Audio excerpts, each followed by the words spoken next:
illallah wa asyhadu anna Muhammadan abduhu wa rasuluh la nabiyya ba'dah.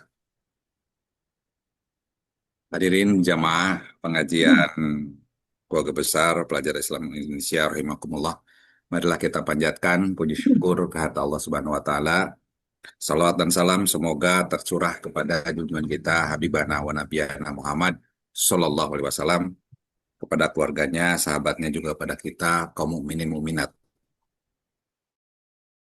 yang mudah-mudahan tetap istiqomah dan mudah-mudahan mendapatkan syafaat dari baginda Rasulullah sallallahu alaihi wasallam. Yang saya hormati Bapak Ustadz, Pak Dr. Kiai Haji Nasirul Haq, LCMA. Alhamdulillah telah hadir Ustadz di forum pengajian Keluarga Besar Pelajar Islam Indonesia. Ini sudah menginjak yang ke-203. Masya Allah, Alhamdulillah, mabruk. ya syukurlah. Jadi ini Alhamdulillah. sejak COVID Ustadz, ya berlanjut terus. Mudah-mudahan ini menjadi sebuah keberkahan kepada kita semua. Alhamdulillah. Kita niatkan thalabul ilmi, silaturahmi lewat pengajian KBP ini setiap Jumat pagi,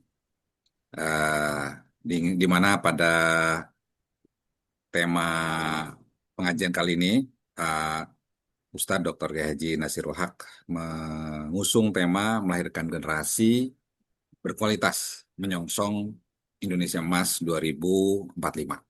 Sekiranya ini tema yang menarik, mungkin nanti akan bisa dipaparkan. Waktu kita 1 jam, Ustaz, dari jam 6 sampai jam 7, biasanya 40-an menit atau 45 menit pemaparan, 15 menit diskusi. Kalau Ustaz berkenan ada tambahan waktu, mungkin bisa lewat dari jam 7. Sebagai informasi, kegiatan ini, alhamdulillah, ini tahniah, Ustaz. Keluarga besar pelajar Indonesia juga punya Lazisku. Alhamdulillah kemarin mendapatkan penghargaan dari Basnas. Lazisku KBPI mendapatkan penghargaan Basnas Award 2025 sebagai mitra strategi pengumpulan. Alhamdulillah. Mudah-mudahan sebuah langkah penting bagi kami, Lazisku bisa lebih berkembang lagi, bisa lebih memantapkan lagi sebagai fungsi untuk mengorganisasi ZIS dan mendistribusikan kepada yang berhak menerimanya. Baiklah, jangan lupa untuk tetap memberikan sodakoh, ya, Jumat berkah melalui Lazisku KBPI. Baik, kita mulai pengajian ini dengan membaca basmalah bersama-sama. Bismillahirrahmanirrahim. Bismillahirrahmanirrahim. Terus selanjutnya kepada Pak Ustadz dipersilakan. Baik, terima kasih. Bismillahirrahmanirrahim. Assalamualaikum warahmatullahi wabarakatuh. Alhamdulillahilladzi hadana lil Islam wa faddalana bihi ala sairil anam. Asyhadu an la ilaha illallah wahdahu la syarika lah, al-malikul allam. Wa asyhadu anna Muhammadan abduhu wa rasuluhu sallallahu alaihi wa ala alihi wa sahbihi wa man ihtada bihadihi ila yaumiddin. Amma ba'd. A'udzu billahi minasyaitonir rajim. Wal yakhshal ladzina law taraku min khalfihim dhurriyatan dhi'afa khafu 'alaihim falyattaqullaha wal yaqulu qawlan sadida. Alhamdulillah,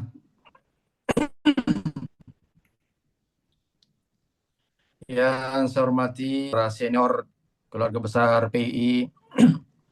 Saya melihat tadi ada nama yang tidak asing, ya.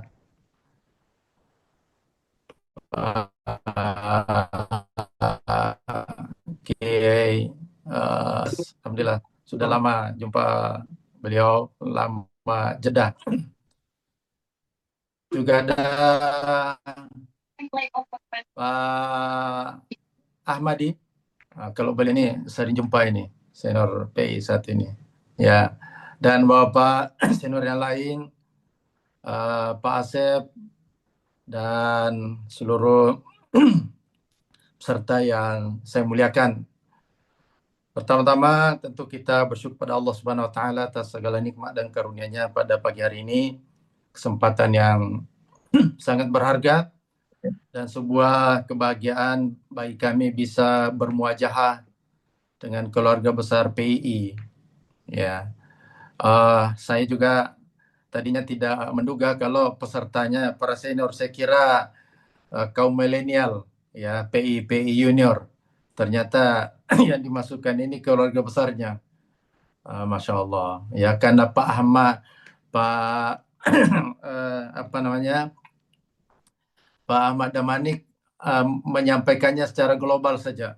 Ya KBPII tidak memberi rincian ya. Jadi mohon maaf. Bapak, ada ibu-ibu juga Pak ya? Ada, Oh Tat. ya. Bapak, ibu-ibu, hadirin hadirat yang saya muliakan, tema yang kita akan bahas pada kesempatan ini, dan mungkin saya hanya sebagai pemantik, nanti para senior bisa memberikan penguatan, adalah uh, bagaimana melahirkan generasi yang berkualitas menuju Indonesia emas. Nampaknya ini yang menjadi concern kita ketika kita berbicara tentang masa depan Indonesia, khususnya menyosong usia 100 tahun di tahun 2045 nanti. Dan pada saat itu Indonesia diproyeksikan akan mendapat bonus demografi, di mana penduduk usia produktif itu lebih besar dibandingkan dengan jumlah penduduk usia non produktif. Maksudnya yang akan berperan dominan pada saat itu adalah para generasi muda, ya, yang saat ini usia milenial, Gen Z, Gen Strawberry, dan mungkin juga di bawahnya. Dan kita optimis bahwa di usia 100 tahun Indonesia itu akan menjadi negara yang maju, sejahtera, dan berdaya saing tinggi. Pertanyaannya adalah apakah generasi mudanya siap, ya, untuk kemudian benar-benar mengambil peran yang signifikan bahkan dominan pada saat itu. Maka tentu jawabannya adalah tergantung kualitas SDM, ya, generasi yang akan berperan pada saat itu. Nah, oleh karena itu maka inilah yang akan menjadi concern kita. Semua elemen umat dan bangsa, ya, bersama-sama memikirkan, merencanakan, ya, menyiapkan lahirnya generasi yang berkualitas itu, yaitu SDM yang berkarakter cerdas, sehat, terampil, dan visioner. Kalau dalam bahasa agamanya, berkualitas dalam keimanan, dalam keilmuan, dan amal. Kalau ulama mengistilahkan, itulah generasi Rabbani yang memadukan antara iman, ilmu, dan amal. Amal yang dimasukkan di sini tentu mencakup seluruh aspek kehidupan. Bahwa dengan iman dan ilmu mereka bisa melahirkan karya-karya yang memberikan manfaat dan maslahat bagi umat dan bangsa. Dan inilah yang dinyatakan oleh Allah Subhanahu wa taala sebagai orang-orang yang akan diangkat derajatnya di sisi Allah Subhanahu wa taala. Yarfa'illahu alladhina amanu minkum walladhina utul ilma darajat. Mereka yang memiliki pondasi keimanan yang kuat, pada saat yang sama mereka juga memiliki ilmu pengetahuan sehingga bisa memberikan manfaat dan maslahat dalam bentuk amal soleh, karya-karya yang bermanfaat. Dan itu juga yang ditegaskan oleh Allah SWT dalam surah Al-Asr, innal insana lafi khusr illa alladhina amanu wa amilus salihati wa tawasaw bil haqqi wa tawasaw bis sabr. Bahwa satu-satunya golongan yang tidak pernah rugi dan selalu memberikan manfaat kepada umat, kepada bangsa, kepada dunia ini adalah mereka yang memiliki pondasi keimanan yang kuat, lalu kemudian melahirkan berbagai karya-karya amal soleh dan juga memiliki tanggung jawab keimanan, tanggung jawab dakwah, wa tawasau bil haqqi wa tawasau bis sabr. Bukan hanya soleh secara pribadi, punya keimanan, punya ilmu, punya amal soleh, tapi mereka punya tanggung jawab untuk melakukan perubahan. Wa tawasau bil haqqi wa tawasau bis sabr. Punya kepedulian yang tinggi. Tidak masa bodoh, tapi selalu terpanggil untuk menyelamatkan ya umat dan bangsanya. Inilah yang akan kita lahirkan menyongsong Indonesia emas. Ya. Oleh karena itu, pilar sumber daya manusia yang berkualitas adalah karakter yang kuat, kecerdasan intelektual dan emosional, kesehatan fisik dan mental, dan memiliki kecakapan dan keterampilan abad ke-21. Nanti ketika kita membahas sedikit tentang tarbiyah, kita akan mendalami hal ini. Hadirin hadirat yang kami muliakan, para senior dan sahabat-sahabat semuanya. Nah, generasi berkualitas yang kita harapkan adalah mencakup segala aspek. Pertama adalah aspek spiritual dan moral. Ini yang paling utama dan pertama, yaitu iman dan takwa. Saya kira kita tidak ada perbedaan dalam hal ini. Yang kedua adalah aspek intelektual. Memiliki literasi yang tinggi, wawasan. Karena kalau hanya bekal spiritual semata, dia akan menjadi orang yang soleh secara pribadi, soleh secara vertikal. Tapi ketika dia memiliki kecerdasan intelektual, maka dia akan memiliki tanggung jawab sosial. Ya, soleh secara ritual dan juga soleh secara soleh secara ritual dan juga soleh secara sosial. Ya. Yang ketiga adalah emosional. Dalam bahasa bahasa Arabnya akhlak dan adab, ya. Kemudian keempat adalah aspek fisikal, kesehatan. Kemudian yang kelima adalah aspek sosial, ya, kepemimpinan. Nah, kita melihat bahwa generasi kita saat sekarang ini yang kita sebut katakanlah milenial, Gen Z, Gen Strawberry, kita melihat ya minimnya karakter dan nilai-nilai moral pada diri mereka, dan ini menjadi keluhan secara umum bagi para senior, bagi para orang tua. Kami saja yang belum tua itu sudah merisaukan hal itu, ya. Jadi karakter benar-benar sangat lemah sekali, ya. Itu sebabnya saya tadi mengangkat ayat ya wal yakhshal ladzina law taraku min khalfihim dzurriyyatan dhi'afa. Jadi Allah Subhanahu wa taala menggugah kita agar memiliki kekhawatiran, ketakutan, kecemasan terhadap generasi yang dhi'afa, yang lemah. Khafu alaihim, yang sangat dikhawatirkan. Lemah karakternya, lemah intelektualnya juga. Akses untuk mendapatkan pendidikan dan teknologi ini sangat terbatas. Belum lagi tantangan berikutnya adalah kemiskinan dan stunting.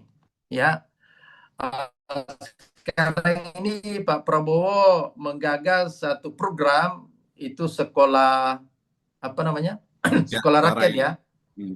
Jadi Tuh, tujuannya ya. ya Pak ya. Ya, tujuannya katanya itu bagaimana memutus tali kemiskinan supaya karakter miskinnya, ya, mentalnya ketika hidup di rumahnya, di lingkungannya itu kemudian bisa berubah. Mereka diasramakan, ya, diputus tali apa namanya itu ya, diputus sementara hubungannya dengan lingkungannya yang terbelakang itu. Nah, belum lagi stunting misalnya, dan inilah yang mempengaruhi juga kualitas SDM kita. Ya, ketika mereka tumbuh berkembang dengan asupan gizi yang tidak cukup, maka itu sangat mempengaruhi kualitas mereka di masa yang akan datang. Itulah sebabnya ya ibu-ibu yang sedang hamil ataupun anak-anak yang usia balita sangat dianjurkan untuk meningkatkan gizi karena ini sangat menentukan sekali, walaupun itu tidak identik dengan kemewahan ya, dengan biaya mahal, tetapi kurangnya pemahaman daripada masyarakat kita sehingga sebenarnya bahan-bahan makanan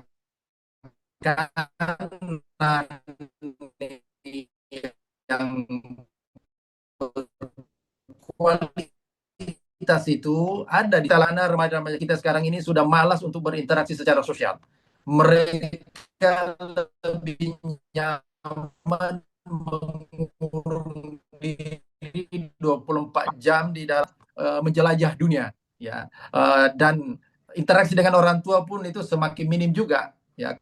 Kalau dulu kan kita makan bareng orang tua, kemudian ngobrol bersama. Sekarang ini itu jarang lagi kita temukan dan menyebabkan kemudian timbulnya perilaku yang menyimpang, ya, yang egois tadi, yang tidak bersosial, apalagi yang namanya gotong royong.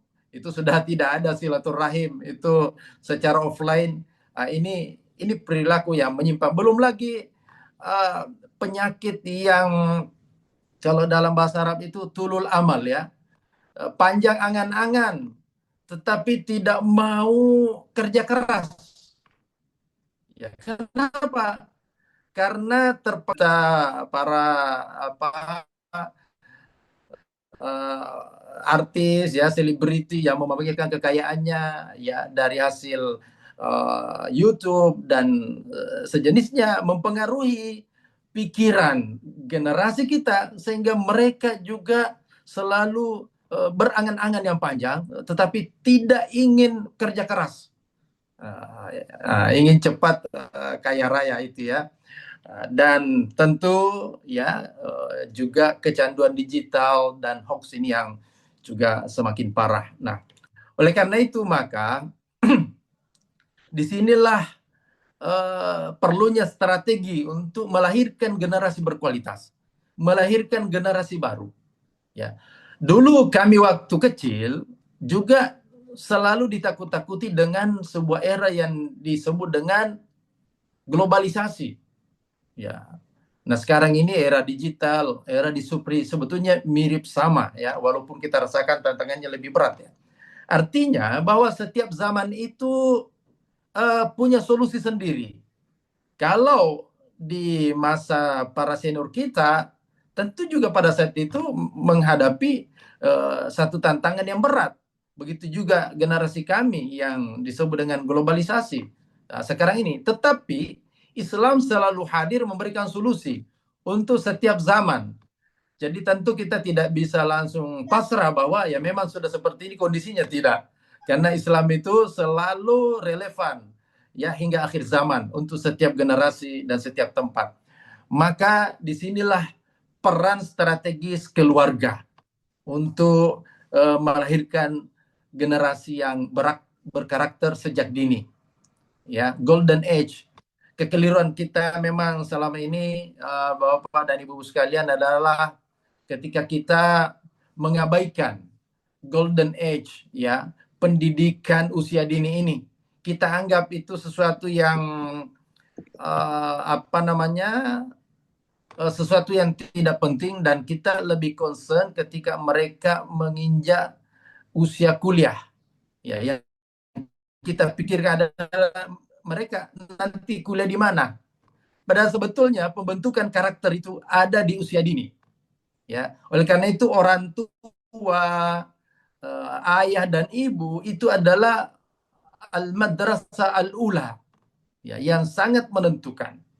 Dan ternyata ini juga sebetulnya disadari oleh kalangan Barat.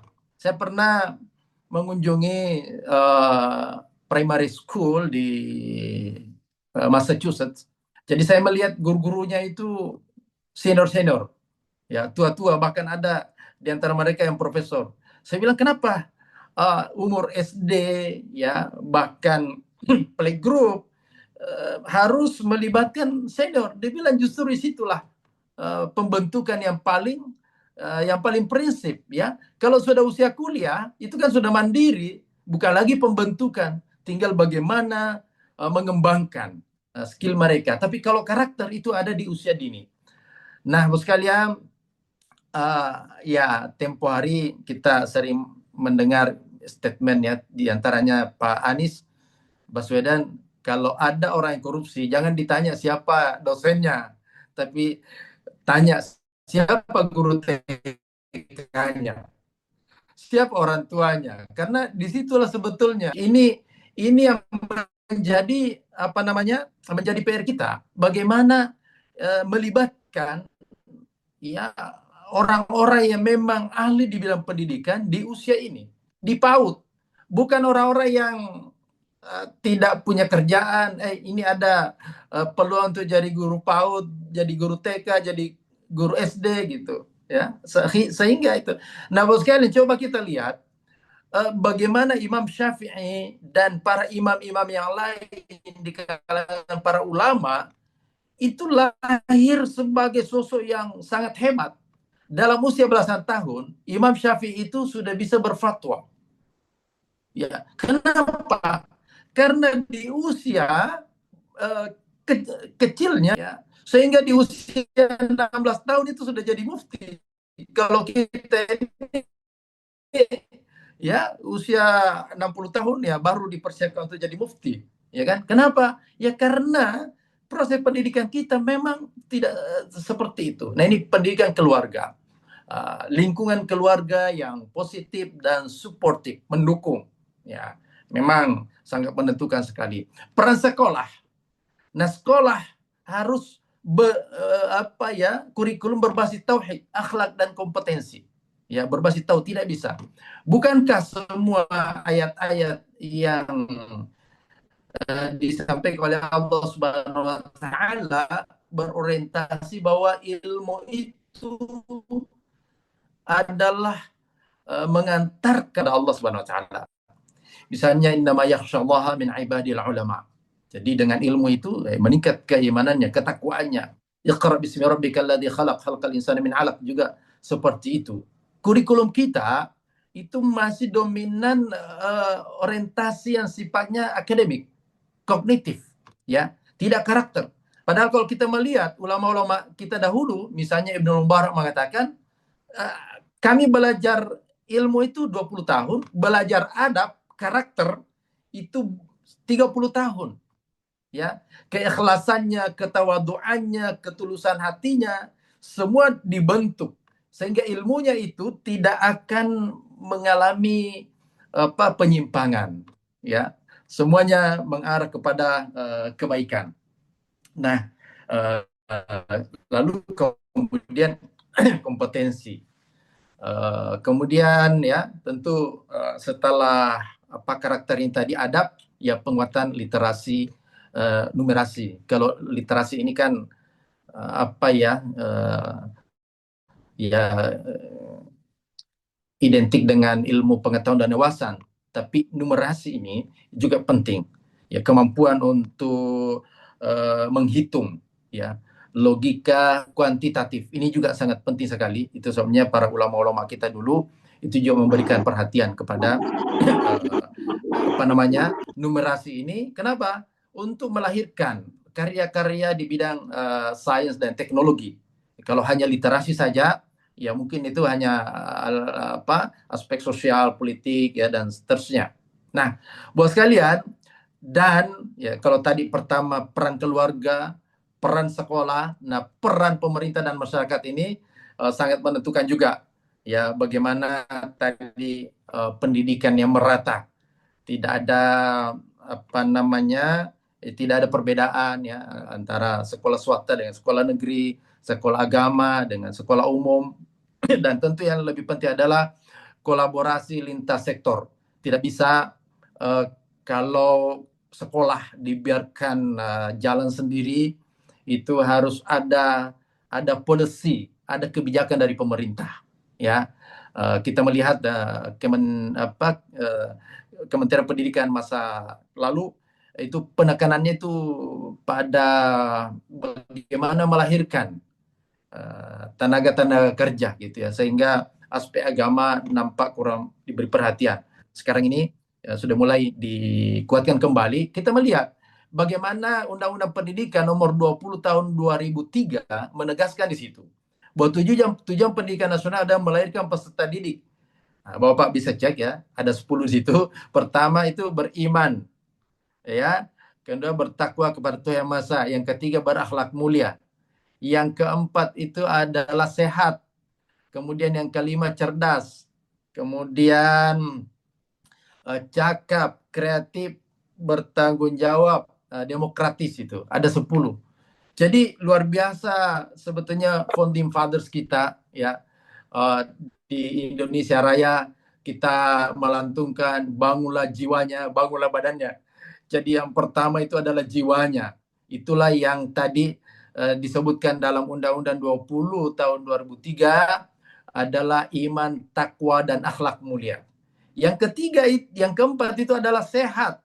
Ya, sehat ini sehat lahir batin, dan inilah yang juga terabaikan selama ini. Kalau generasi-generasi para senior, termasuk generasi kami juga, pendidikan jasmani itu sangat mendapat perhatian, ya, walaupun secara alamiah tidak dengan narasi tapi dengan kebijakan.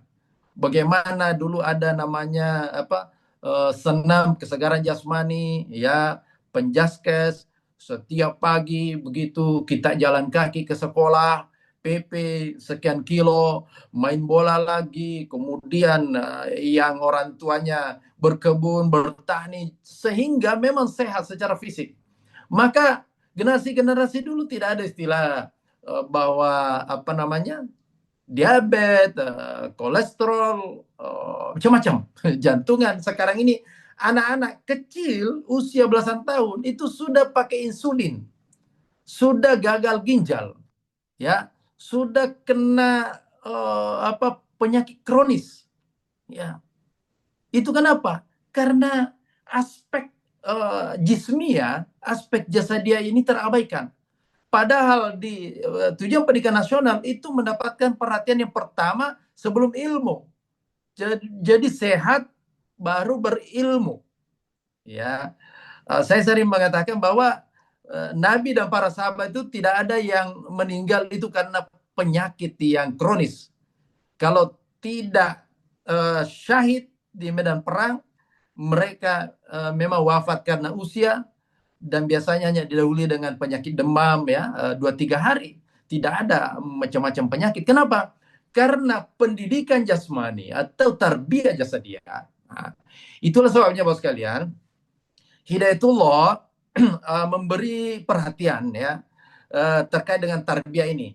Saya membuat satu definisi tentang tarbiyah, takwinus syakhsiyah al-muslimah al-mutakamilah. Pembentukan pribadi muslim yang utuh min jami'in nawahi, dalam segala aspek, minan nahiyah ruhiyah, dari sisi spiritualitas, ya, spiritual ini sudah harus iman, takwa, akhlak.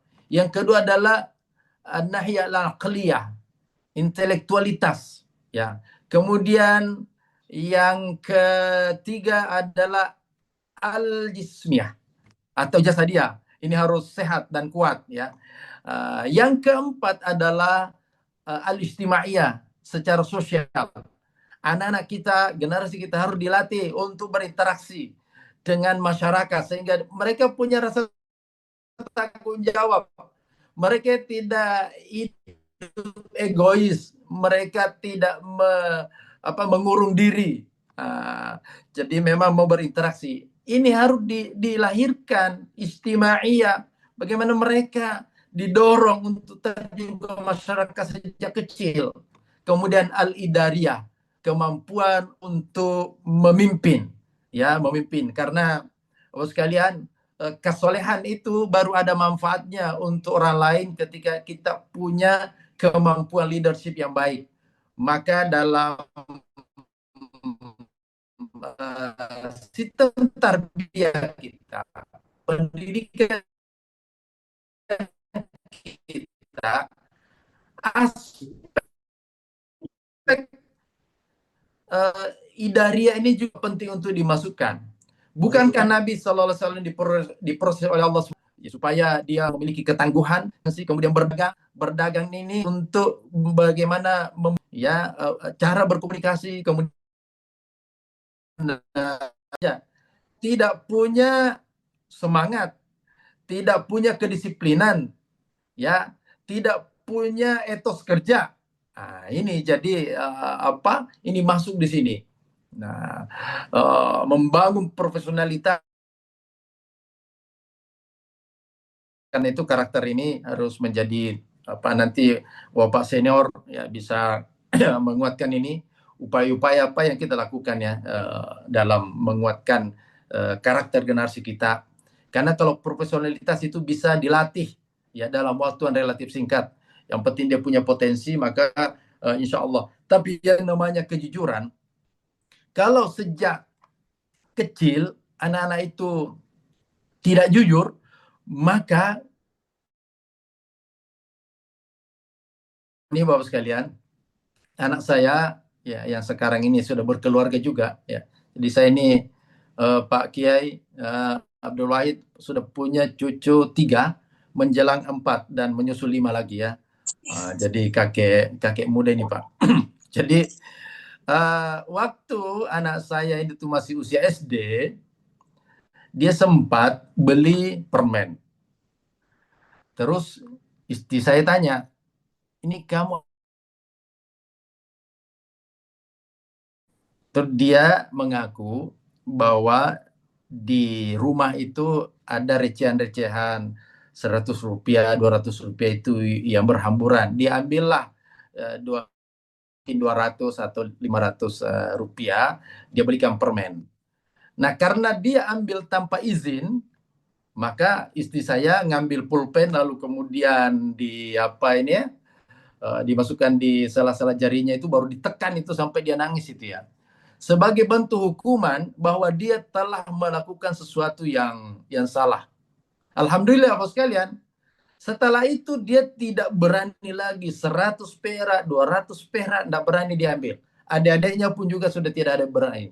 Kalau kita tidak langsung menegur pada saat itu, pada saat usia dini, maka mungkin dia akan menjadikan itu sebagai karakter yang biasa-biasa saja. Wah, ini kan punya orang tuaku juga, ini kan jumlahnya juga tidak sedikit, dan inilah yang kemudian merusak karakter kita dalam segala hal.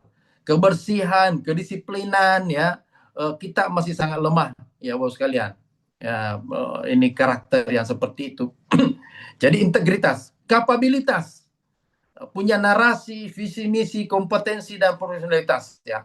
Saya kira kalau ini kita sudah kaya sekali dengan referensi bagaimana kebutuhan kita untuk meningkatkan kapabilitas generasi kita. Dan 2 poin ini yang disebutkan oleh Allah Subhanahu wa taala berulang-ulang dalam Al-Qur'an, bahwa orang yang layak diberikan amanah itu adalah orang yang memang memiliki karakter yang kuat tetapi juga memiliki kompetensi. Misalnya firman Allah Subhanahu wa taala yang berbunyi, inna khaira man istajartal qawiyul amin. Sesungguhnya sebaik-baik orang yang engkau berikan amanah, engkau berikan tugas, pekerjaan, istajarta, al-qawiyu adalah orang yang kuat. Kuat ini adalah sumber kompetensi. Kuat bekerja, kuat berpikir, ya, kuat mentalnya. Kalau dia adalah pemimpin perang ya kuat fisiknya, al-qawi. Ini adalah kompetensi. Yang kedua adalah al-amin, memiliki integritas. Kompetensi tidak ada integritas ya, maka ilmunya, kemampuannya, skillnya itu malah bisa membawa kerusakan. Dengan keahlian yang mereka miliki tapi tidak memiliki integritas ya, maka bisa mengorbankan negara. Ya, justru ilmunya itu nanti bisa dimanfaatkan untuk melakukan kerusakan, wal a'yadu billah. Kita lihat ketika Nabi Yusuf alaihissalam diutus oleh Allah Subhanahu wa taala, ya, ketika kemampuan, dia menawarkan dirinya kepada raja. Ij'alni ala khazainil ardi. Jadikanlah aku sebagai bendaharawan negeri. Inni hafizun alim. Hafizun alim. Hafiz itu adalah orang yang mampu menjaga amanah, menjaga integritas. Ya, alim. Tapi bukan hanya itu. Dia bukan hanya moral, tapi punya alim, punya ilmu, punya kompetensi, punya kapabilitas. Jadi kita melihat bagaimana Allah Subhanahu wa taala selalu menyandingkan. Di ayat pertama tadi qawiyun amin, yang kedua hafizun alim, dan yang ketiga ada lagi ayat dalam Al-Qur'an itu yang menyebutkan dua istilah, ulil aidi wal absar. Ulil aidi itu adalah orang yang memiliki keterampilan, ya, skill, ya, al aidi, wal dan intelektual yang tinggi. Itulah yang dimiliki oleh para nabi dahulu, ya. Kemudian dalam kisah, ya, juga apa, Tolut, ya. Di situ Allah katakan wazadahu bastatan fil ilmi wal jismi. Allah menganugerahkan kepadanya sebagai seorang pemimpin itu bastatan fil ilmi wal jismi. Jadi kemampuan dalam ilmu dan dalam hal fisik, ya, karena konteksnya itu adalah perang. Inilah yang harus menjadi pikiran kita bersama, bagaimana melahirkan, ya, generasi yang berintegritas dan memiliki kapabilitas tadi sebagaimana yang disebutkan berulang-ulang di dalam Al-Qur'an, ya. Bahkan Bapak sekalian, kalau kita melihat dalam kisah-kisah Al-Qur'an tentang pemuda, tentang generasi yang berkualitas itu, ketika Allah berbicara tentang pemuda Ashabul Kahfi, menunjukkan mereka adalah orang-orang yang teguh keimanannya, ya, berani untuk mengasingkan diri, yang meninggalkan kehidupan yang penuh dengan kebatilan, untuk bagaimana menjaga keimanannya. Innahum fityatun amanu bi rabbihim wa zidnahum huda. Fityatun amanu, pemuda-pemuda itu adalah pemuda yang berani melawan kebatilan, ya. Kritis tapi tetap beradab tentunya. Seperti Nabiullah Ibrahim. Apa kata Allah Subhanahu wa taala? Yadhkuruhum, maaf ya. Yuqalu apa? Ada itu fatanya. Yadhkuruhum yuqalu lahu Ibrahim. Ya. Jadi ketika Namrud itu murka, dia tanya, siapa yang melakukan perbuatan ini? Nah, maka masyarakatnya, pemimpin, staf-stafnya mengatakan dilakukan oleh seorang pemuda yang namanya Ibrahim. Jadi berani. Nah, kalau bukan karena keberanian, Indonesia ini belum merdeka. Bapak, ibu-ibu tentu tahu bagaimana para founding fathers kita sebetulnya belum siap untuk memproklamirkan kemerdekaan Indonesia. Tetapi atas desakan pemuda, ya, bahkan Soekarno-Hatta diculik, ya, didesak untuk melakukan proklamasi. Alhamdulillah, ya, dengan itu kemudian Indonesia merdeka. Itu kalau bukan karena heroisme dari pemuda, ya, keberaniannya, nekatnya, maka Indonesia mungkin belum belum merdeka pada saat itu. Ini yang kita juga butuhkan, ini pemuda-pemuda yang yang berani, ya, yang memiliki idealisme yang tinggi. Maksudnya bahwa pemuda kita ini jangan berpikiran pragmatis, ya. Karena kalau dia berpikiran pragmatis, dia sulit untuk mengembangkan dirinya, sulit untuk lahir sebagai seorang pemimpin yang hebat. Kenapa? Karena dia tidak mampu bertahan dengan kondisi yang sulit dan berat. Padahal itulah sebetulnya yang membuat mereka bisa lahir sebagai pemimpin yang tangguh di masa yang akan datang. Seperti Nabi Yusuf alaihissalam, ya, seandainya Nabi Yusuf itu menerima tawaran raja, ya, atau maka mungkin dia tidak akan menjadi pemimpin yang hebat, ya kan? Tapi apa kata Nabi Yusuf? Ya, penjara, ya, lebih aku sukai daripada mengikuti kemauan mereka. Ini hebatnya Nabi Yusuf ini, ya. Jadi kalau tadi pemuda Ashabul Kahfi, oh, itu teguh keyakinannya. Kemudian Nabi Ibrahim itu adalah pemuda yang berani. Kemudian Nabi Yusuf adalah pemuda yang idealis. Lalu kemudian Bapak sekalian, ya, kuncinya adalah bagaimana uh, apa namanya proses, ya, tarbiyah yang kita lakukan itu benar-benar bisa melahirkan generasi yang kuat, ya, integritasnya dan kapabilitasnya sebagaimana dimanakan dalam Al-Quran, ya. Dan kalau itu bisa kita wujudkan, maka insya Allah Indonesia emas itu bukanlah mimpi, tetapi sesuatu yang memang membawa optimisme. Kita mulai dari diri kita, dari keluarga kita, dari lembaga pendidikan kita, dari komunitas kita. Ya, kami di Hidayatullah juga memberikan concern dalam hal-hal yang kami sampaikan tadi, ya, sebagai upaya kecil bagaimana kita terlibat melahirkan generasi berkualitas menyusun Indonesia emas, ya. Jika kita ingin melihat masa depan suatu bangsa, maka lihatlah kualitas generasi mudanya hari ini. Maka pendidik atau dalam bahasa Arab itu murabi itu sangat menentukan. Murabi kita, ya, berperan sebagai teacher, ya, transfer knowledge, sebagai supervisor, ya, pendamping, ya, mentor yang baik, ya, sebagai trainer, ya, untuk mewariskan skill-skill yang memang dibutuhkan untuk menghadapi kondisi yang relevan dengan zamannya. Dan ketika ini berjalan simultan tadi, tarbiyah ruhiyah, tarbiyah aqliyah, tarbiyah jasadiyah, tarbiyah ijtimaiyah, dan tarbiyah idariyah berjalan secara simultan, maka insya Allah di sanalah akan lahir generasi yang mutakamilah, insan kamil, generasi Rabbani yang memadukan iman, ilmu, amal soleh, dan tanggung jawab keumatan. Demikian untuk sementara, ya, Pak Asep, sudah 45 menit, ya. Mudah-mudahan para senior juga berkenan untuk memberikan penguatan yang lebih tajam lagi. Aku qouli hadza wa astagfirullah, mohon maaf atas segala hal yang kurang berkenan dan kurang sempurna. Wallahul hadi ila siratal mustaqim. Assalamualaikum warahmatullahi wabarakatuh. Waalaikumsalam warahmatullahi wabarakatuh.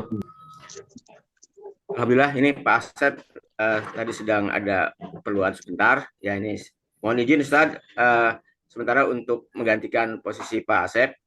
Saya kira materi kita luar biasa ini, ya, bahwa banyak contoh-contoh yang dikutip oleh Ustaz dari Al-Quran, diantaranya Nabi Yusuf alaihissalam, bagaimana integritas Nabi Yusuf alaihissalam sangat luar biasa ketika digoda oleh seorang wanita cantik, ya, difitnah, ketika diperiksa ternyata baju yang sobek itu dari belakang, ya Ustaz, ya. Ya, jadi yang sobek itu dari belakang, ini menunjukkan bahwa dia orang yang memang dipaksa.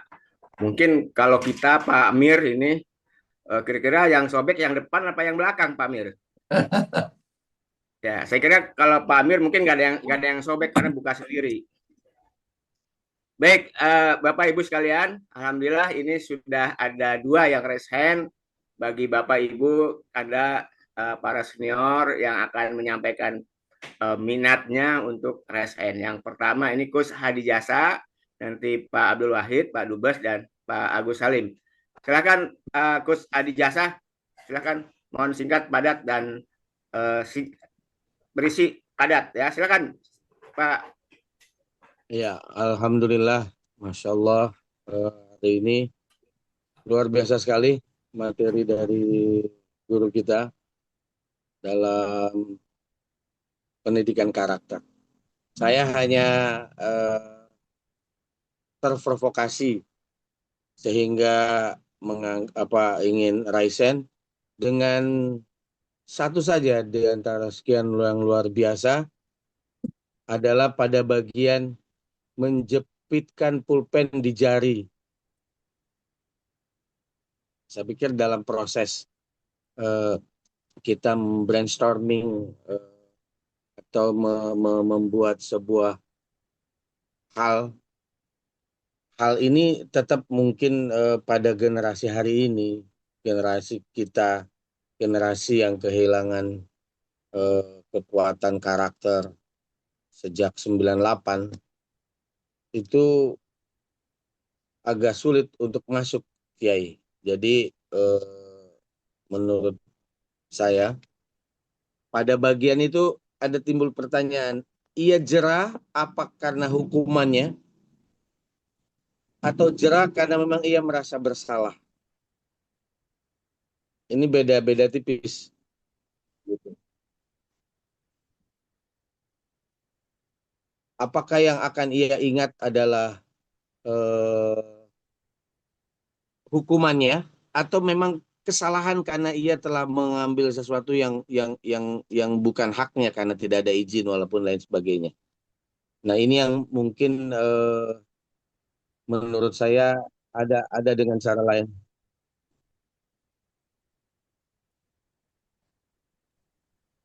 Baik, Ustaz, sudah? Gitu. Ya, Ya, itu aja. Baik, lanjut, Gus. Selamat malam. Ya, suara saya bisa ditangkap? Ditangkap, jelas. Oke, pertama, aduh luar biasa nih Kang Nasrullah ini, kangen saya. ya, Jadi kangen saya Pak Dubes. mengamini dan menggarisbawahi semua ya. Beliau ini konseptor juga sekaligus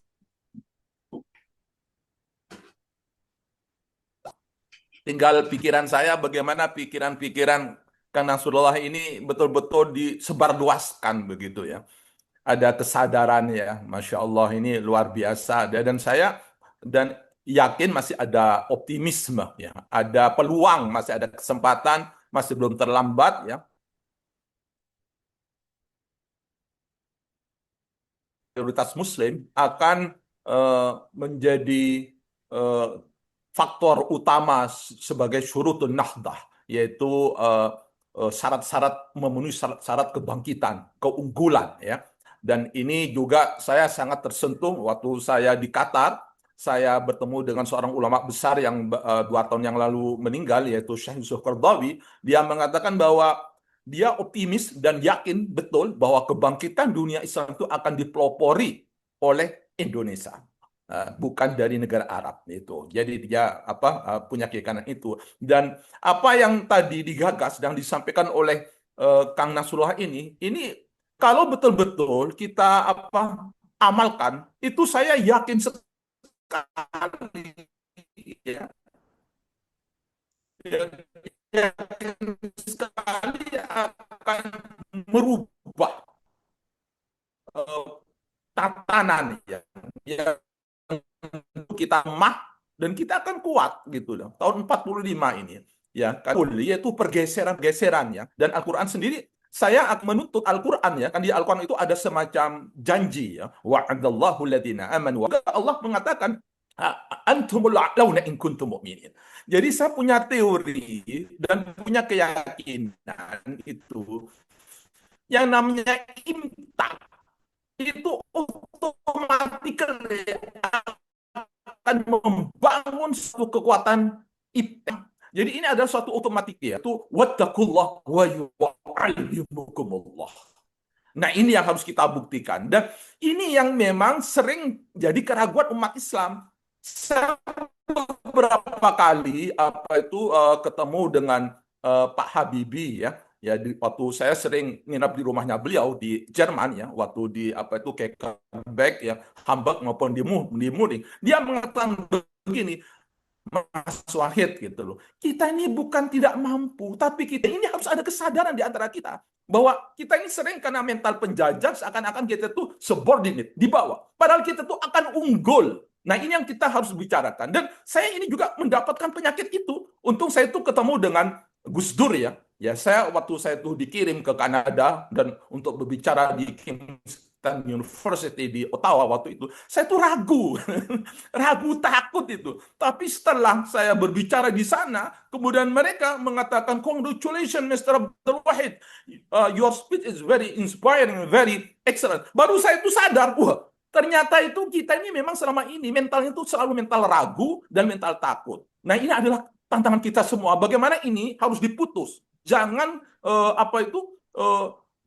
menular ke anak kita. Nah, ini yang Baik, paling Gus. penting. Ya, Gus. Nah, oleh karena itu ini yang harus menjadi tantangan kita sekarang. Nah, bagaimana ya mungkin apa yang disampaikan oleh Kang Nasrullah ini betul-betul menjadi waqful jadid, ya, yaitu kesadaran bersama ya yang menjadi baru dan mudah-mudahan menjadi harakah ya. Karena saya melihat apa yang disampaikan oleh Kang Nasrullah ini ya betul-betul itu ya komprehensif ya, dan itulah ya dan saya untuk sampai kepada kesadaran itu kan melalui suatu akumulasi berbagai faktor. Nah, bagaimana dengan mereka yang belum punya kesempatan? Makanya kita itu punya tanggung jawab yang mereka punya kesempatan yang lebih banyak untuk Fabi ni'mati rabbika fahadits. Harus sharing. Kita tidak boleh diam ya.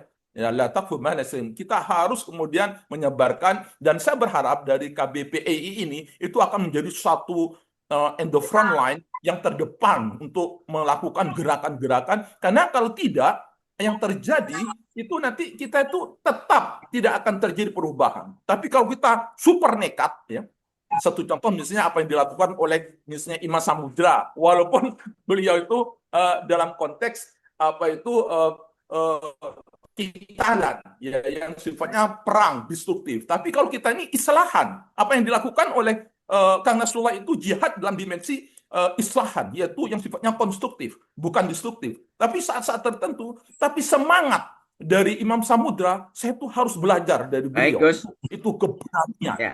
Nah, ini bagaimana menularkan karakter itu kepada kita semua. Saya pikir itu sekedar komen, dan terima kasih kepada Kang Nasrullah. Mudah-mudahan dalam waktu dekat kita bisa ngopi lagi, karena terus terang saya tuh kangen sama beliau. Ahlan. Baik, Gus. Terima kasih. Ya, Allah. ya, kita dua-dua dulu kali ya, ini biar tersimak dengan baik maksud dan tujuan dari apa yang disampaikan Pak Agus dan Pak Ihsan. Tadi ada Pak Medi ya, kita tunda dulu ya. Silakan Ya. Pak Nasrul. Baik, Pak Ahmad. Ya, sebetulnya itu kan penguatan saja. Artinya bukan pertanyaan ya. Beliau itu melengkapi ya, menguatkan. Tapi sedikit saya tanggapi dari Pak Coach Hadi ya. Ya. Nama beliau siapa tadi? Pak Hadi ya. Hadi Jasa, Coach Ya, Hadi Jasa. Pak Hadi, terima kasih. Jadi memang Hadi saja. kalau dalam Hadi saja. dalam falsafah hukum Islam, sanksi itu ada saatnya dibutuhkan ketika ada orang yang tidak bisa terbangun kesadaran secara langsung. Karena karakter manusia itu ada yang memang cukup dengan nasihat ya, dengan lisan, peringatan. Ada juga yang memang membutuhkan sanksi untuk membuat jerah. Kita melihat di Indonesia ini Bapak sekalian, ya pelaku-pelaku korupsi itu bukan karena tidak tahu, bukan karena tidak sadar, tetapi karena memang tidak takut, tidak khawatir ya. Maka kenapa katanya di Cina itu minim korupsi, itu karena memang hukumannya berat, langsung didor itu ya. Karena memang ada orang yang tidak cukup dengan nasihat saja, tapi perlu adab. Nah, ala kulli hal, saya setuju kalau pendidikan itu lebih kepada membangun kesadaran. Dan ada pun hukuman itu ya hukuman yang sifatnya mendidik. Kalau kita di pesantren, ya sudah membersihkan kloset ya. Bahkan sekarang ini ada hukuman yang lebih produktif lagi. Ketika dia melanggar, maka disuruh untuk menghafal sekian puluh ayat dalam satu hari. Itu meningkatkan kompetensi, tetapi juga membuat jerah juga gitu, ya. Saya setuju ya. Jadi bukan tujuan hukuman itu sebenarnya bukan tujuan untuk menyakiti, tetapi bagaimana dia membuat jerah ya. Kalau anak saya ya alhamdulillah yang saya syukuri bahwa dia punya karakter jujur ya sampai dewasa.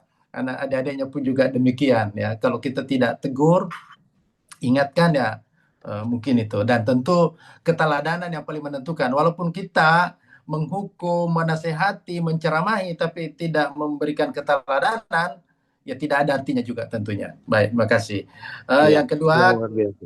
terima kasih juga kepada Pak Dubes, Gus Abdul Wahid ya, atas penguatannya ya, terhadap konsep ini. Ya tentu ini adalah konsep kita bersama, konsep Al-Quran. Kebetulan ya izin juga mengenalkan, saya menulis satu buku oleh Pustaka Al-Kautsar, judulnya itu Beginilah Rasulullah Mengkader Umat. Apa yang saya sampaikan tadi sudah diuraikan secara teoritis maupun praktis di masa Rasulullah SAW dalam buku itu, ya. Dan tentu kita juga punya optimisme yang sama bahwa kebangkitan dunia Islam itu akan lahir dari Indonesia. Dan indikator-indikatornya itu sudah nampak sekali. Para tokoh-tokoh kita juga sering menyampaikan bagaimana di Timur Tengah ya, di negara-negara terus terjadi konflik ya, perang saudara di mana-mana tanpa henti, kondisi tidak stabil. Tapi di Indonesia ini luar biasa, di Nusantara kita ini bahasa ribuan ya, pulau-pulau, tetapi ya disatukan ya, Bhinneka Tunggal Ika ini luar biasa. Tidak ada apa namanya, tidak ada keragaman yang sebesar Indonesia ini ya, tetapi bisa kemudian diikat ya, bukan bukan hanya tentu karena kebangsaan, tetapi ya memang karena ada mayoritas penduduk kita. Juga ayat la yastakhlifannahum fil ard ya, ini memang kaidah bahwa Allah Subhanahu wa taala akan memberikan tempat kepada umat ini ketika syaratnya itu dipenuhi. Wa'adallahu alladhina amanu minkum wa 'amilus solihati la yastakhlifannahum fil ard. Jadi amanu, kemudian imannya itu melahirkan karya amal soleh, bukan tentu ritual sholat puasa zakat, tetapi semua aspek kehidupan. Bagaimana ekonominya menjadi baik karena dorongan iman, bagaimana politiknya lurus, bagaimana terbangun good governance, ya sebagaimana yang selalu ditegaskan oleh Pak Prabowo, itu adalah karena amanu itu tadi. Sehingga dengan demikian memang layak untuk kemudian umat ini diberikan peluang untuk menjadi khair ummah, untuk menjadi umatan wasata.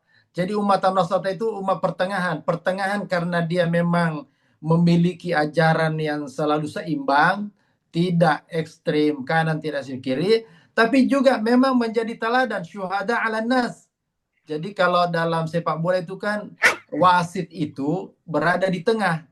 Jadi di dunia ini mestinya umat Islam itu berada di tengah, menjadi polisi dunia, menjadi rujukan umatan wasata. Ya sekarang ini belum. Kenapa? Karena amanu wa amilus sholihat itu tadi memang belum terwujud. Akan ada satu saat di mana umat ini akan menjadi umat yang menjadi rujukan ya bagi semuanya ya, ketika kita memang konsisten dengan konsep Al-Quran tadi. Membangun mental unggul, kepercayaan diri ya sebagai bangsa yang besar ya, dan memiliki potensi ya, ini saya kira harus dibangun untuk untuk generasi kita. Jadi walaupun ada istilah kabur aja dulu, tetapi bukan berarti bahwa dia tidak percaya diri dengan Indonesia, bukan berarti bahwa dia pesimis, tetapi justru dia ingin bagaimana menunjukkan kualitas dirinya sebagai anak bangsa di dunia internasional. Itu boleh kalau seperti itu, seperti Pak Habibie ya. Dan terakhir ya dari Pak Abdul Wahid, membangun kesadaran baru untuk generasi ini. generasi yang pemberani, generasi yang idealis ya. Memang pemuda itu harus nekat-nekat ya, tapi jangan nekat seperti yang disampaikan tadi beliau itu ya. Ya, maksudnya itu nekat seperti generasi pemuda pada saat menjalankan kemerdekaan itu, nekat menculik Bung Karno ya untuk memaksa karena sudah tidak sabar ya melihat Indonesia ini terjajah sudahlah. Nah, kalau pemuda-pemuda kita ya punya mental seperti itu, maka insya Allah itu adalah potensi ya. Tinggal kita para mentor ini ya, para murabi bagaimana mengisi nilai-nilainya. Nah, bos sekalian, Muhammad Al-Fatih ya, saya sedikit menyampaikan itu punya mentor dalam hal spiritual, intelektual, dan juga dalam skill. Sehingga dia lahir sebagai pemimpin yang hebat. Dan itulah wujud daripada bisyara Nabi bahwa nanti Konstantinopel itu akan ditaklukkan oleh pemimpin yang terbaik. Kenapa? Karena memang Muhammad Al-Fatih itu didikannya komprehensif, tarbiyahnya, ya, bukan hanya intelektualitasnya, tetapi juga mentalnya dan skillnya sebagai calon panglima perang. Ini yang dibutuhkan sekarang ini, tarbiyah mutakamilah, pendidikan yang komprehensif. Terima kasih. Baik, Ustaz. Lanjut ini yang mungkin mudah-mudahan Ustaz masih ada waktu ya. Ya, moga-moga Pak, Pak. Pak Agus Salim, Pak Medi, dan Pak Ihsan. Silakan Pak Agus. Baik, Assalamualaikum warahmatullahi wabarakatuh. Assalamualaikum. Eh, saya tidak banyak-banyak karena eh, sudah banyak disampaikan tadi. Kalau tadi banyak menyoroti dalam perspektif idealitas dan normatif ya. Saya ingin lebih pada perspektif yang lain terkait dengan persoalan yang agak realistis dan aplikatif ini. Eh, Kalau kita perhatikan secara seksama, pola pendidikan yang berkembang di tengah-tengah masyarakat kita ini sudah ada yang pola reguler yang terkait dengan pola pendidikan yang sekolah umumnya, tetapi ada yang menggunakan pesantren nih, pondok pesantren. Yang tentu saja dua pola ini eh, berbeda dalam pengelolaan, penanganan. Selain itu, anak-anak yang ada di pesantren dengan anak-anak siswa yang ada di luar pesantren, artinya sekolah umum, itu tentu saja tantangan budayanya berbeda sama sekali. Kalau tadi disebut oleh Ustadz, betapa anak-anak sekarang itu begitu khusyuknya kalau sudah pegang gadget bisa seharian. Itu untuk di pesantren hal itu sangat dibatasi sekali. Sehingga pengaruh ini menjadi minim. Nah, saya melihat ada hal yang penting di dalam pendidikan ini adalah terkait dengan bagaimana membangun budaya pendidikan. Budaya pendidikan ini bukan saja di sekolah umum, tetapi di dalam pondok pesantren sendiri perlu ada dibangun budaya pendidikan yang terkonsep. Bukan budaya pendidikan yang dilepas begitu saja, tapi yang terkonsep. Ada desain terlebih dahulu bagaimana budaya pendidikan itu. Nah, disinilah saya setuju tadi disebut itu budaya itu berkaitan dengan upaya membangkitkan kesadaran. Membangkitkan kesadaran itu tidak bisa dengan ceramah saja, tidak bisa dengan hukuman saja. Membangkitkan kesadaran itu adalah satu proses integrasi antara pola budaya yang berkaitan dengan klasikal dan di luar klasikal. Jadi budaya pendidikan itu menyangkut segala aspek di situ. Oleh karenanya, kesadaran itu harus didesain budayanya atau kultur lembaga pendidikan itu. Saya melihat ada satu sekolah negeri misalnya, ada tulisan di situ An-Nadzafatu minal iman, kebersihan daripada iman, ditulis besar-besar sekali. Tapi itu untuk anak-anak berapa kali lihat sudah bosan, sudah tidak tertarik lagi dengan satu ungkapan atau tulisan itu.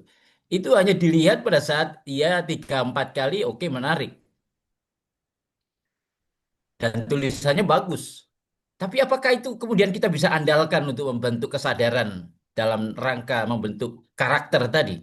Ini yang saya rasa penting bagaimana mendesain budaya pendidikan di sebuah lembaga pendidikan, baik itu sekolah dalam arti secara reguler yang umum itu, ataupun di dalam pondok pesantren itu sendiri.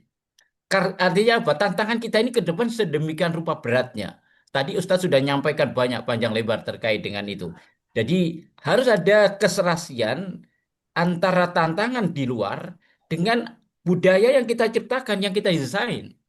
Nah, saya melihat nampaknya kalau saya perhatikan, saya amati secara saya renungkan, nampaknya pola training PII sangat besar manfaatnya dalam konteks Baik. ini. Nah, ini yang sekedar ini saja ya, lontaran pikiran saya. Kurang lebihnya saya mohon maaf. Wabillahi taufiq wal hidayah. Assalamualaikum warahmatullahi wabarakatuh. Waalaikumsalam. Salam warahmatullahi wabarakatuh. Ya, baik Pak Medi tadi, habis Pak Medi, Pak Ihsan ya. Silakan Pak Medi. Ya. Halo, Pak Medi masih ada? Pak Ihsan, Pak. Ya, Assalamualaikum Ya. warahmatullahi wabarakatuh. Waalaikumsalam. Ya, Ustadz Khairul. Nasirul Haq. Sekedar komentar sedikit saja apa yang disebut dengan tadi Gus Wahid. Yusuf Qaradawi pernah mengatakan bahwa Indonesia punya tiga potensi. Potensi sumber daya manusianya paling banyak di dunia, potensi sumber daya alamnya yang berlimpah ruah, yang hebat, gemah ripalu jinawi begitu, dan potensi bangsa Indonesia adalah bangsa pejuang, gitu ya. Generasi mudanya, semangat juangnya terkenal. Dia Indonesia merdeka bukan karena pemberian, karena betul-betul merdeka dengan bertempur, begitu berperang. Optimis kita, gitu ya. Tapi di tengah optimis kita, kadang-kadang kita pesimis. Sebagai orang berat bidang dakwah juga, kita ini mayoritas, tapi tidak terkesan kita mayoritas. Kita mudah domambingkan, dipecah karena kelemahan kita semua ya. Kita bagikan busa di tengah lautan, di terombang ambing. Saya melihat ini, pengamatan saya, renungan saya ini karena faktor pendidikan. Ya entah disengaja semua, dilepaskan Islam dari akar pendidikan kita. Jepang maju begitu pendidikannya hebat, kemudian Jerman sudah terpuruk bangkit dengan pendidikan semua. Kita sengaja dilepaskan. Ruh Islam dilepaskan dari nilai pendidikan. Ini akhirnya kita Islam the misunderstood religion. Islam agama yang disalah pahamkan oleh Islam. Kita banyak tapi salah paham. Akhirnya semua jadi yang bergerak berbau Islam disingkirkan. Cobalah kasih kesempatan sistem pendidikan Islam, mungkin akan terbangun khilafah Islam begitu. Turki sudah terpuruk begitu Mustafa Kemal Atatürk runtuh, sekolah runtuh, bangkit generasi Islam yang sekarang dipegang oleh Recep Erdogan begitu kan. Dari muda mereka sudah berjuang dengan nilai karena pendidikan semua. Saya pikir itu pendidikan harus kita benahi. Makasih Ustaz. Assalamualaikum. Baik, lanjut Pak Ihsan, silakan. Ya. Bismillahirrahmanirrahim. Assalamualaikum warahmatullahi wabarakatuh, Ustaz. Waalaikumsalam. Ada yang ingin saya ungkapkan di sini, Ustaz, tentang negara kita yang mana sudah merdeka sekitar 80 tahun ini, tapi dari semenjak zamannya Pak Harto sampai sekarang itu budaya utang belum bisa hilang. Terutama sekali akhir-akhir ini kita melihat di media bagaimana bendahara negara kita Ibu Sri Mulyani itu akan menambah utang lagi beberapa triliun. Nah, ini yang ingin saya ungkapkan di sini, Ustaz. Bagaimana sebetulnya Islam mengatur tentang utang piutang ini? Dan ini saya terinspirasi juga dengan legasi majalah Hidayatullah yang sama-sama kita ketahui merupakan ujung tombak daripada silaturahmi dan pengkaderan, yang sudah kelihatannya kader-kader kita ini di daerah sudah tidak tertarik untuk memasarkan, apalagi membaca majalah kita ini. Nah, ini yang ingin kami tanyakan di sini, bagaimana meretas daripada persoalan yang ada di lembaga kita dan di negara kita ini, Ustaz. Mungkin itu yang ingin saya bandingkan antara negara kita dengan lembaga kita ini. Ya, mungkin itu yang istilahnya saya ingin dari Ustadz solusinya ini, karena teman-teman di daerah itu kalau sudah punya utang itu tidak mau lagi ambil majalah, istilahnya. Dalam arti kata, mereka diberikan tantangan, tapi mereka tidak fight dengan tantangan yang diberikan oleh teman-teman dari Surabaya untuk membayar utang dan Nah, ya nanti itu, Ustaz. dibahas Ya, internal Ustaz. itu, Pak. Ya. Ya, Ustaz. Ya, Ustaz, afwan, Ustaz. Sekedar Ustaz, sekedar masukan aja ini bagaimana istilahnya. Oke, Ustaz. Assalamualaikum warahmatullahi wabarakatuh. Salam. Baik, makasih. Langsung Ustaz. Baik, terima kasih Pak Agus Salim, Pak Medi, dan Pak Ihsan. Dari Pak Agus Salim tadi ya menekankan bagaimana budaya pendidikan ini dibangun secara teori dan praktek. Dan memang dalam Islam ya seperti itulah. Tadi kita selalu tegaskan amanu ya wa amilus sholihat. Kemudian iman, ilmu, amal, seperti itu. Maka itu berlaku untuk semua, termasuk contoh yang disampaikan tadi, bagaimana penerapan al-nadhafatu minal iman. Ini memang ketertinggalan kita, umat Islam ini adalah karena implementasi dari ajaran-ajaran Islam itu ditinggalkan. Sampai kemudian ada ungkapan ya yang dinisbatkan ke Muhammad Abduh ya bahwa al-Islamu mahjubun bil muslimin. Islam itu tertinggal, terbelakang, itu adalah karena umat Islam sendiri. Penekanannya di situ adalah karena meninggalkan ajaran agamanya. Padahal kalau dalam konsep Islam itu al-imanu bid'un wa sab'una syu'bah. Ya. A'laha kalimatu la ilaha illallah wa adnaha imatatul adha 'anit tariq.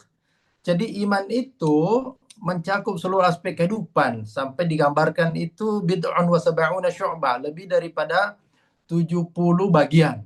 Yang tertinggi itu adalah tauhid, kalimat tauhid, dan itulah yang kemudian diderivasi dalam bentuk sikap yang nyata, termasuk imatatul adha 'anit tariq, bagaimana menjaga kebersihan, kerapian, ya menyingkirkan duri dari jalan. Justru yang memperhatikan ini kan negara-negara yang minoritas Muslim seperti Singapura ya. Saya kalau ke Singapura itu luar biasa, Pak. Kita menunggu taksi saja di tempat yang tidak disiapkan itu sampai berjam-jam kita di situ, nggak ada yang ngambil kita gitu loh. Bagaimana sampah, gimana rokok, itu luar biasa. Nah, saya punya pengalaman, Pak. Ketika saya kebetulan pernah tinggal di Malaysia juga, anak saya waktu itu masih usia SD ya. Kalau jalan dan dia makan permen atau apapun, saya selalu ingatkan, kalau tidak ada tempat sampah, masukkan ke tas atau di kantong. Dan saya tunjukkan gitu.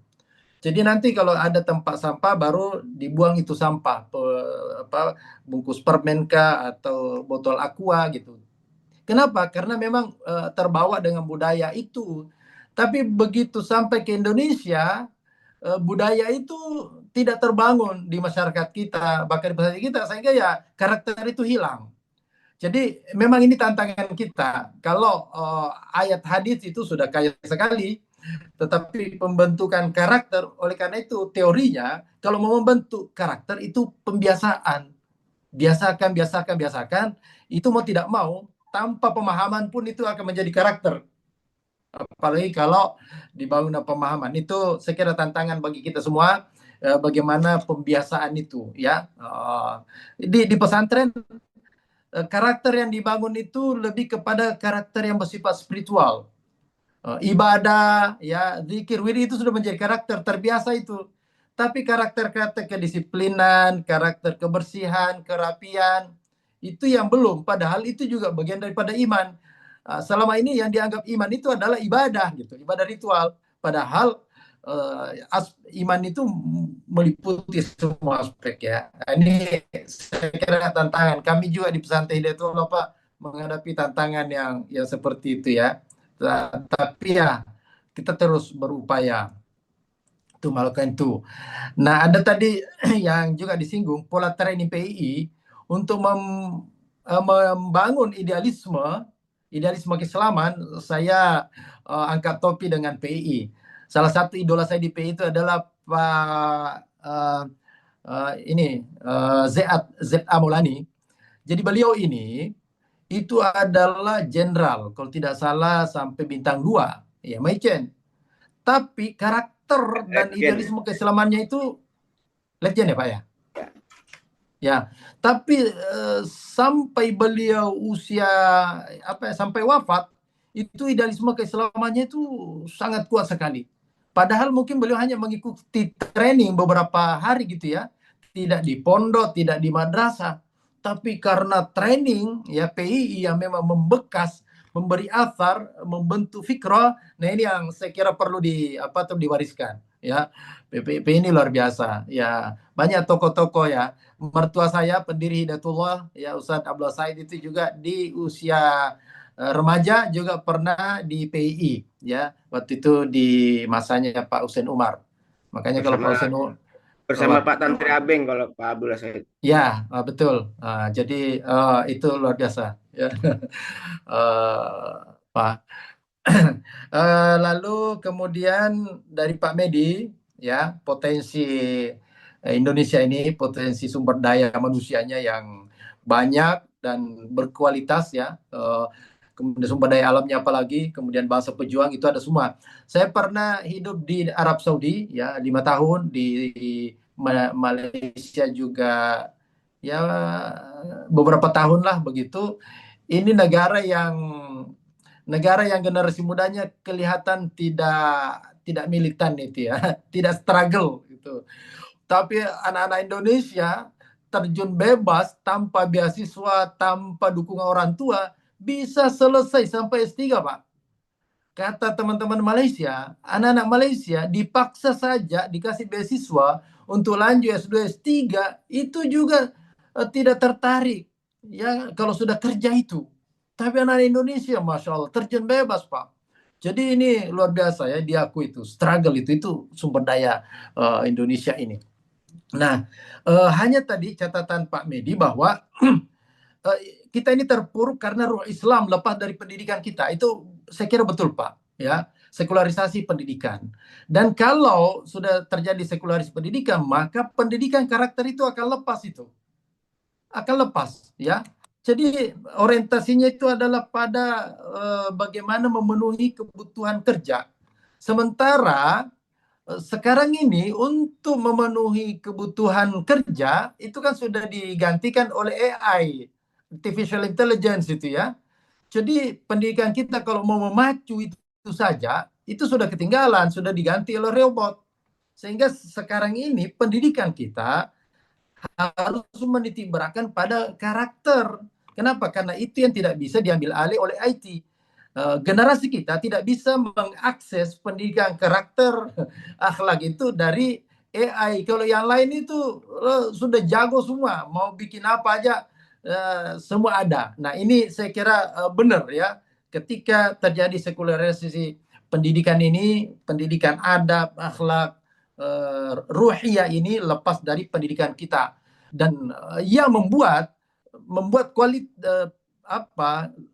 generasi-generasi masa lalu itu berkualitas justru di sisi ini, ya, di sisi ini, bukan karena ilmu semata-mata, tapi karena adanya karakter yang kuat itu, ya.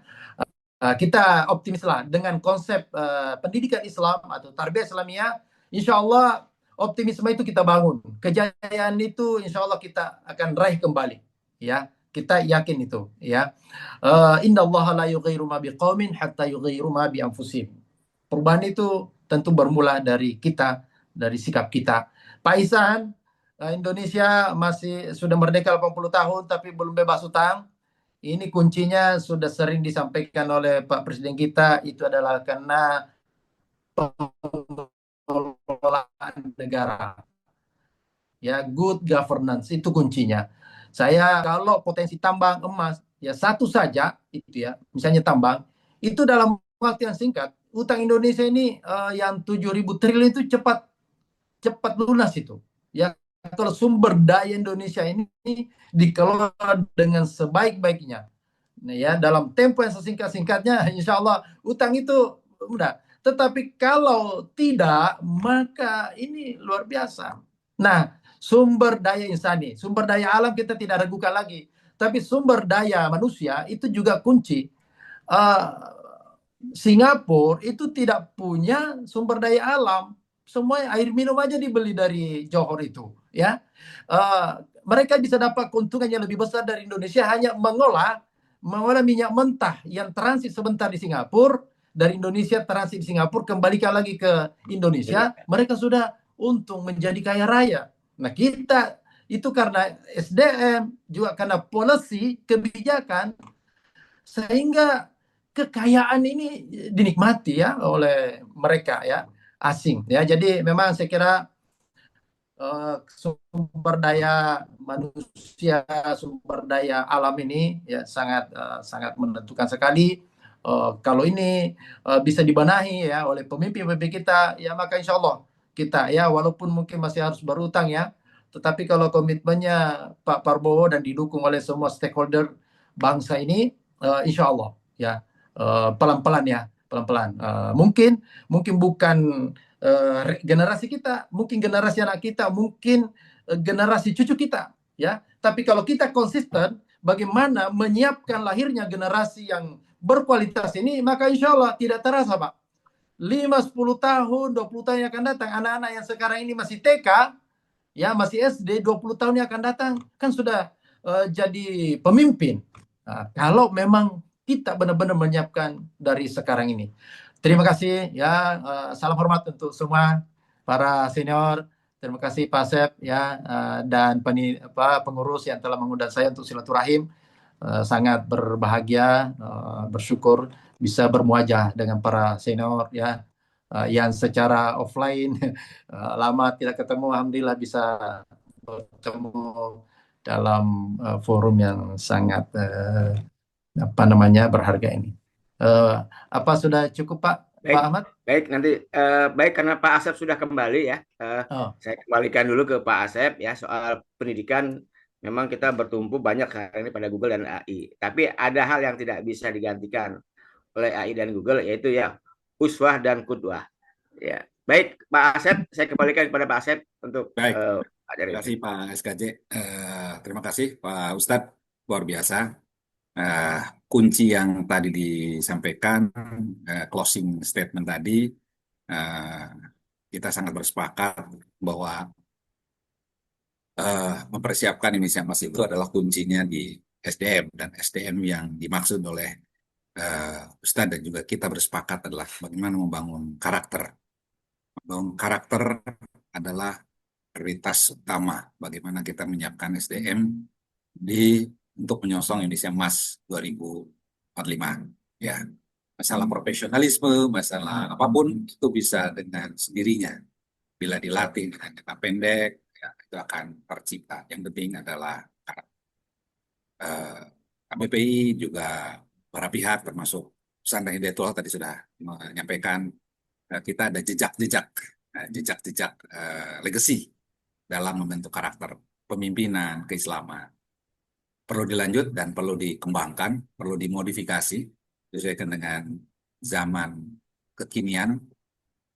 Bagaimana tantangan generasi tadi disebut strawberry Gen Z yang berbeda dengan kita, tapi itu bukan menjadi persoalan mestinya, tapi menjadi tantangan bagi kita. Ya. Baik, Kanda Yunda, terima kasih Pak Ustadz atas pemaparannya. Kita doakan mudah-mudahan Pak Ustadz bisa sehat ya dan bisa suatu saat kembali mengisi ruang pengajian kita di kesempatan yang lain. Hadirin jamaah rahimakumullah, marilah kita akhiri kegiatan pengajian dengan membaca doa akhir majlis. Subhanakallahumma wa bihamdika asyhadu an la ilaha illa anta astaghfiruka wa atubu ilaik. Assalamualaikum warahmatullahi wabarakatuh. Waalaikumsalam warahmatullahi wabarakatuh. Waalaikumsalam warahmatullahi wabarakatuh. Sehat Ustaz.